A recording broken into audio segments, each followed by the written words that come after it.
to Never Mind, Let's Talk. And we have a very, very special guest. I'm your host, Marques, and this is Kyle. And today we have Rob Grad, a Los Angelino musician, artist, fantastic artist, in fact. So let's give a warm welcome to Rob. Thanks for having me. Really good to be here. Really good to be anywhere. It's good as possible. Right. So what is that about? You're in your studio or you're at home? I'm in my studio. You're in your studio. Okay. Very good. So, Rob, I have been following your work for quite some time.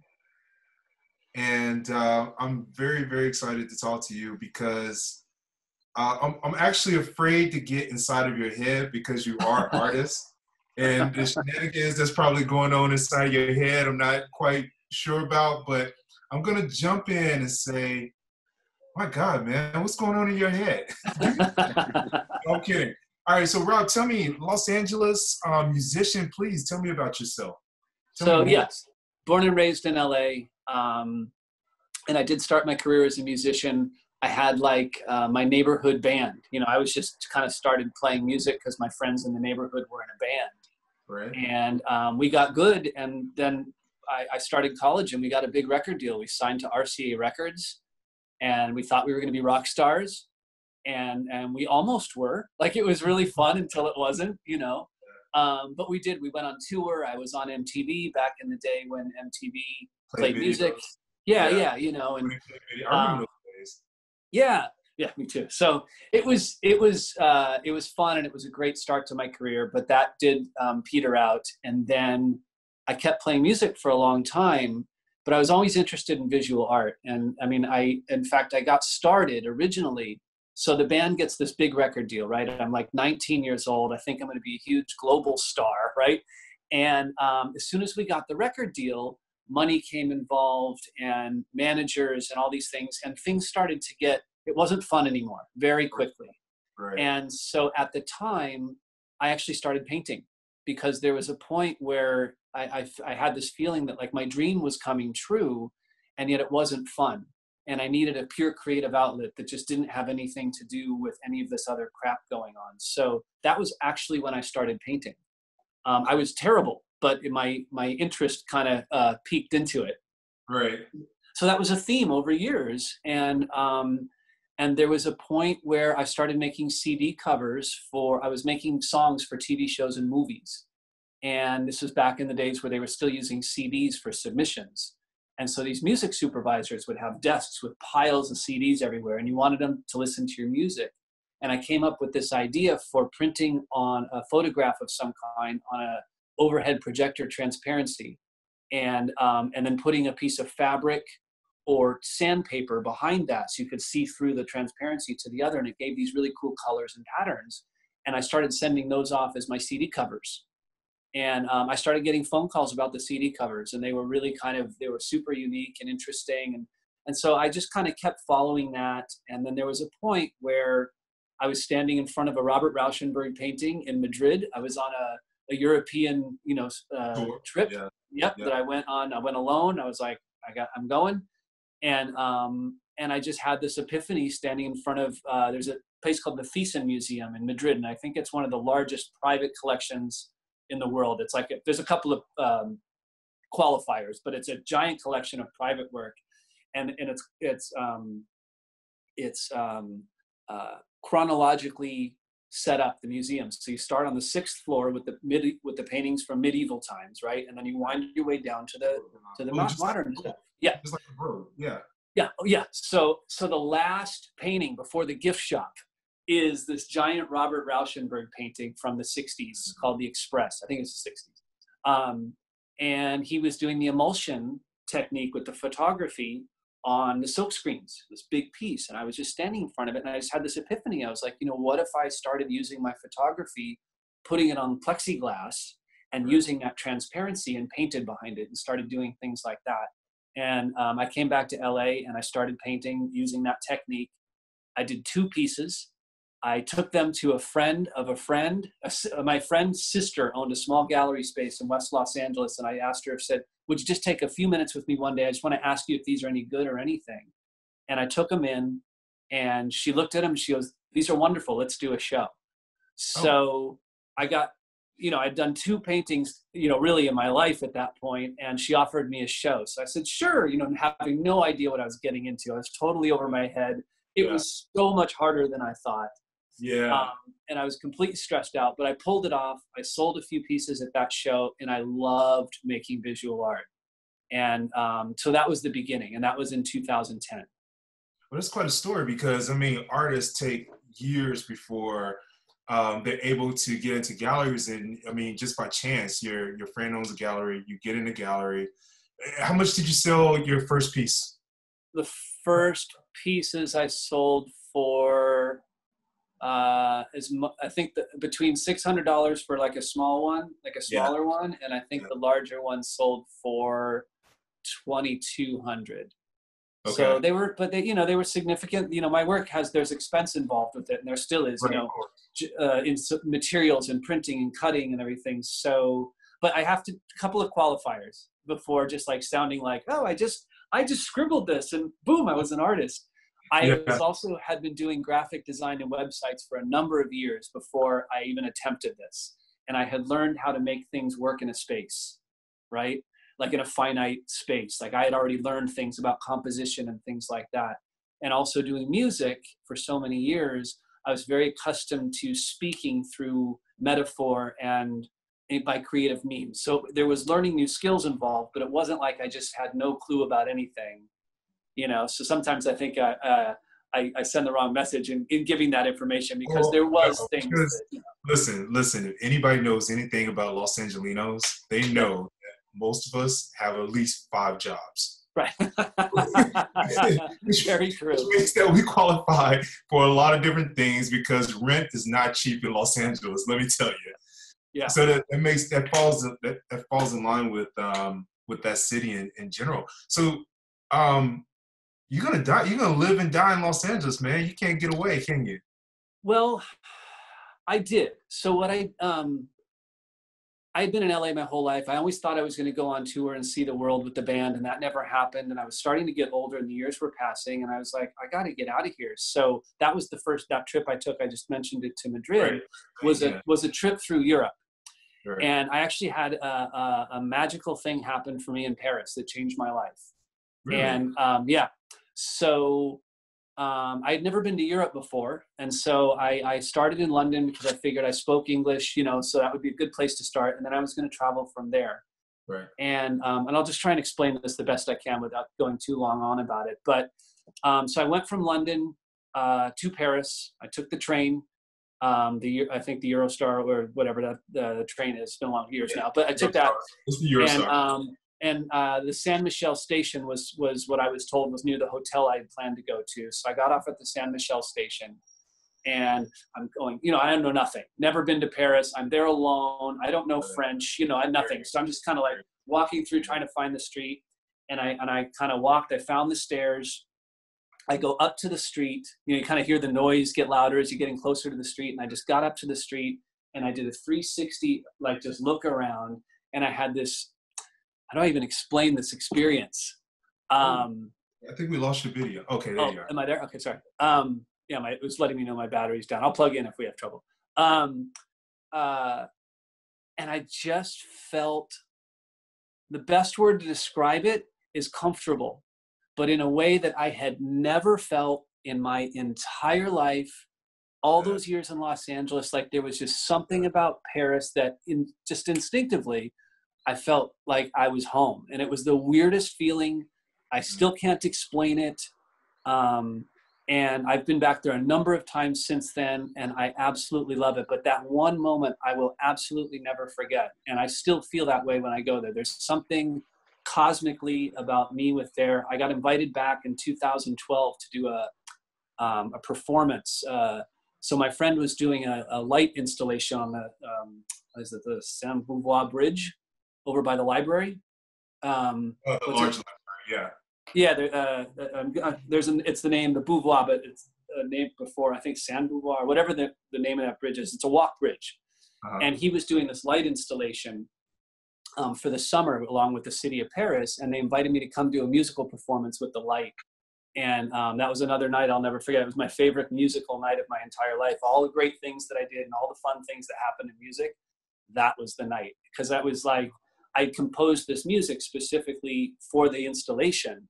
And I could hear the music partially recorded, partially played live. And it was bouncing off the walls of the Seine River. And just, you know, the city that I felt like had given me so much. And then I was sort of offering something back to it. Like it was a really magical, the sun was going down, you know, just everything postcard. It was crazy. So anyway, I've had a couple of significant experiences there. And so I did come back to LA after my travels, didn't want to stay here. I moved to Northern California for a year. And then I finally did come back. Okay. Long story, but it's fun. You know? It's a great story. It's a story that I can relate to because the same thing happened to me when I got off the plane in Paris. And it just, Paris Really? just me. And yeah, and here I was thinking that you were going to say Artgence was the best thing that happened to you in Paris. But, you know, whatever. Now. Whatever. We'll continue with this conversation. We'll see where the conversation goes. Maybe. Yeah, I mean, Cal and I, we are in love with Paris. We have a great network here, and Paris is inspirational for all artists. Yeah. I'm not sure if I've ever met an artist that wasn't inspired by Paris in some shape or form, or what inspires your art? Inspires my art. So my art is very sort of internal reality focused, much like an abstract probably artist or something, an abstract expressionist, something like that, where I'm not always, even though I actually use photography in my work, it's all about the internal world. So when I was a kid, I had a rough childhood. My parents didn't get along. Like there was a lot of escapism that I was looking for. I got into drugs for a while, like it was just sort of, I was always looking for the escape. And I wound up in a rehabilitation center and at like 16 years old. Mm-hmm. And I did not want to go. I just thought, you're 16, you're rebelling against everything. I was like, screw you, screw everybody. I'll just go lie and get out of here, keep doing my thing. And I got there and like after a week, I loved it.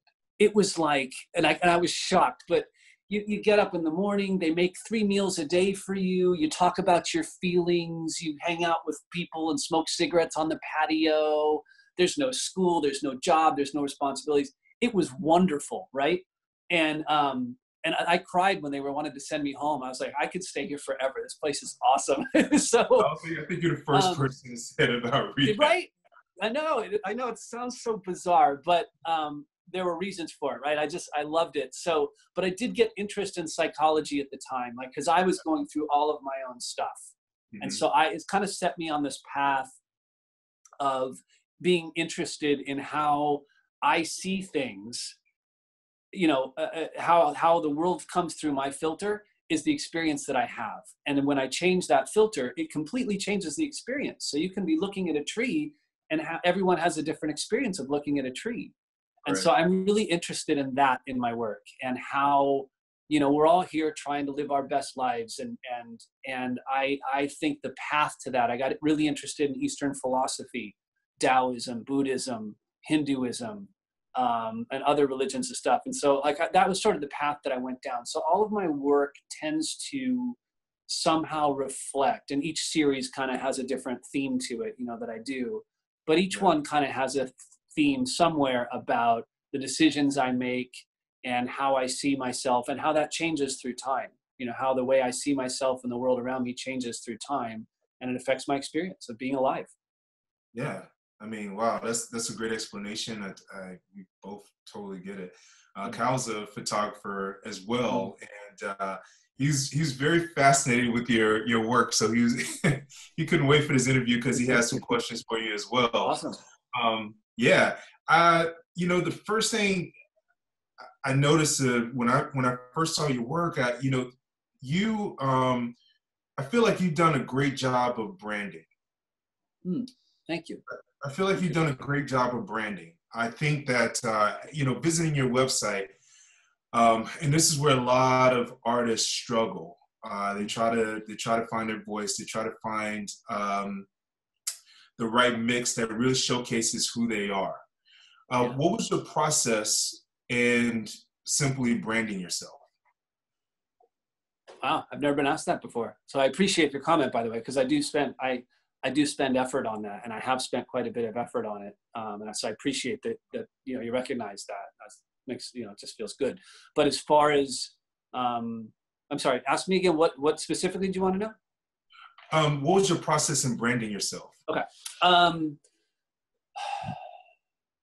Branding is, so I was in marketing and design for a while. So I do have a bit of a background of that. It was my day job for a while. I was doing some consulting on that, self-taught, but I just figured it out. I was in the music business and I did it for music. So I have a little bit of experience with it. But at the end of the day, marketing done right, to me, feels okay. And marketing, I've never wanted to be the guy that was kind of like, buy my shit and check me out, and and a lot of people do that, especially now online, like, hey, I'm so cool, look at this lifestyle I'm living and everything. And I think a lot of people have that idea that branding, that's what it is, right? I'm a brand now, right? Mm-hmm. Somewhere along the line, it got super cool in the world to become like a freaking corporation or a pseudo corporation, even if you're by yourself. Not cool. I can drives tell you. me crazy. Drives me crazy, Yeah. And I even worked for this company, and they're a big company, right? The $60 million a year they're making, and they were always talked about authenticity. Oh, it's got to be authentic, and it's like this buzzword they throw around. It's total bullshit. So, or it's used as bullshit. The word itself has a beautiful meaning, right? So when it comes to branding for myself, it all comes from the artwork itself.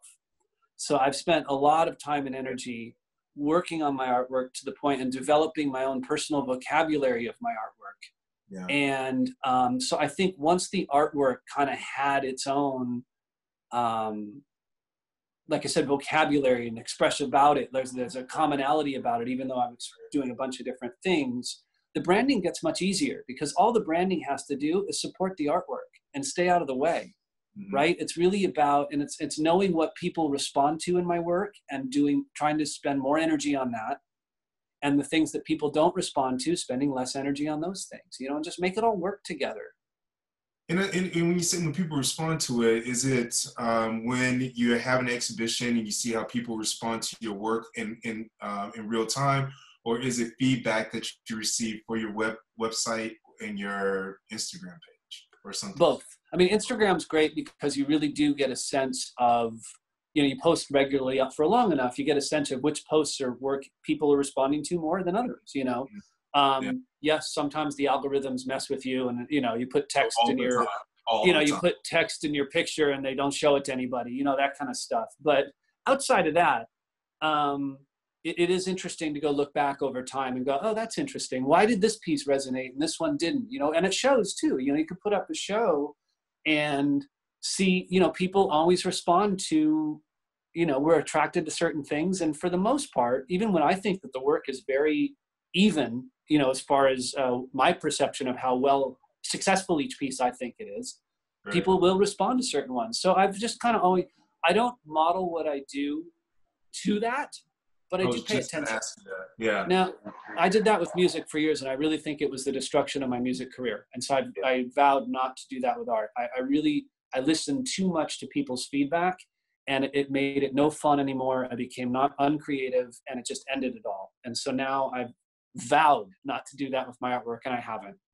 Good. And I think that's the reason why you are successful as an artist is because you do things that you want to do. And if people like it, great, they like it. If they don't like it, great, they don't have to like it. Yeah. And I think that's brilliant. As far as the work and how you have branded it, I try to express, even when I'm coaching or consulting or something like that, I always try to tell artists, figure out your voice, figure out what you want to say, and allow your brand to reflect that. And what I found is like a lot of artists are all over the place, and it sounds like you've really educated yourself. And I think a lot of artists don't do that. They don't take a marketing course, a design course, or something like that. They are feel like they're too worried about what other people have to say versus just focusing on doing them. But Yeah. it sounds like I think it sounds like the psychology, the rehab, and all that stuff really gave you the ability to understand yourself. I think And so. I feel that when you understand yourself, you produce your best work. I would definitely agree with that. A couple things I could say. It was all really well said, and I 100% agree with all of it. A couple things I can add. Um, I did not go to school to learn art or music. I did take some classes, so I had a little bit of background, but I did not do that. And, there's always pros and cons to doing that, right? Cons are you don't learn things, right? There's things you just don't learn, and it's harder to get certain skills. The Right. good news is it can help you bypass rules that a lot of other people get locked into, right? So, and I think as far as being sort of different and being your own thing, that can be really helpful. Like when I first got started with art, I told you the story of the first show. After that show, when I made the conscious decision, like, hey, I really want to do this, I knew that I had work to do because I couldn't just fly by the seat of my pants and ever really get to the level that I wanted to get. So I actually found a mentor. She was the head of the photography and art department at a local college, and I got introduced to her, and she became a friend of mine, and she basically taught me, like I went to school even though I didn't go to school. I started reading, I started practicing, I started reaching out, I started taking courses. I still take courses. I have some course online right now that I've been taking that some guys helping kind of just pull everything together and to get a little more conscious online and make that happen. The other thing that I wanted to mention, I actually do have a little process that I use to get ideas, and I've actually decided to teach it. So I just found, my first couple of people that I'm going to try it out on, and then over the next couple of weeks. But I think I'm going to make a little short course kind of thing, Okay. where I teach people how to get the ideas, because it's a specific thing that I do with the subconscious mind and the conscious mind. It requires just sitting down for 10 minutes or so every day or every couple of days or something, and just kind of going through a series of exercises and allowing stuff to come up. And it has completely altered my creativity more than once. So, and it's something that I want to share because I think doesn't only apply to art. It can be about making any decision in life, and it's been super powerful for me. Wow. I mean, your work is already powerful. I would love to see. I would love to see how the artists, how it resonates with other artists, and see the change in their work. So you have to keep us informed. Okay, I will. Yeah, like I said, it's a total thing that it just occurred to me recently. And I was talking to someone about it. And like, God, I wish I could do that. I'm like, well, I can tell you how to do it. Like, it's just you just have to know what to do, and it's an amalgamation of some different things I'd learned over the years from different people, and so yeah, I'll keep you posted. I appreciate it. It's an experiment, but it's all an experiment, right? I mean, yeah. So, I mean, let's talk about, obviously we're in quarantine, confinement in Paris. They're going to release this May 11th, thank goodness. What? How do you think this is going to change the industry, Rob? Yeah, I was talking to someone the other day, same thing. I think it's going to impact it's impacting the industry obviously right now just because of what's going on. But in the long term, things aren't going to return to normal overnight. There's not going to be, I don't see regular art openings happening like they used to for a good year, at least, for like when everybody just piles into a room. There may be modified versions of that. There's galleries here. I was talking to a guy the other day, one of the galleries I show with out here, and they're talking about, when it's time, maybe they can have staggered times that you sign up for to come for the opening, so they never have too many people in the gallery at the same time, like all that kind of stuff. The question, and I do think that the fact that this is going on now and we are all using these online tools, I think that it makes everyone's going to be more comfortable using those tools in the future. So I think the type of stuff we're doing now, and all of these people are experimenting with ways to do openings and so forth online, I think that's going to stick around. Speaking of opening, we did a show with you. Yes, you did, and I loved it. The whole experience was awesome. That's fantastic. It was great. We want to do another one. I mean, most definitely do a solo, or you tell us when, and we'll make it happen. Okay, that'd be great. I'd love it. I'm doing a Yeah. bunch of new stuff right now. So maybe when I get that, we can do that. That'd be great. That'd be great. But yeah, we totally agree with you. I've been seeing a lot of viewing rooms, virtual galleries. I'm not sure how effective viewing rooms are. Art is still selling. I've spoken to a lot of That's good. galleries, and art Really? is still. Yep, there's That's still good. orders. But I'm not impressed with viewing rooms at all. I still don't think you get a good sense of the artwork, and surely you don't get a good sense of the artwork online if it's just static on the website. And especially with your art, Rob, because Yes. it is, and it's part of the reason why I asked you about branding, because your art is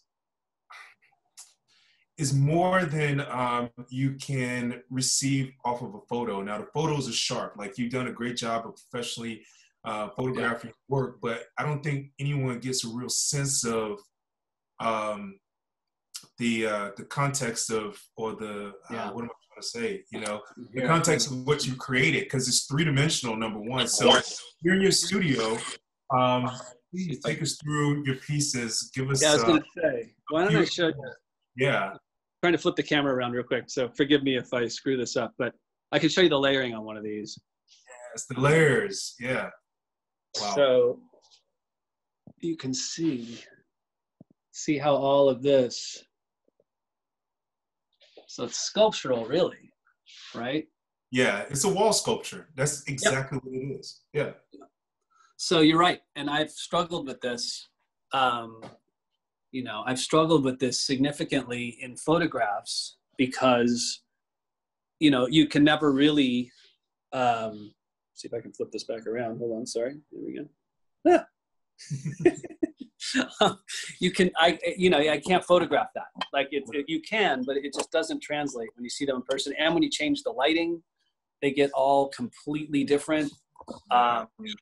So, I've had challenges. And I think, to your point about the art world in the future, it's never gonna, you're never gonna have, there's no substitute for being there to see a piece of work in person. So that to me is the big question. Like, how does that play out in the new world?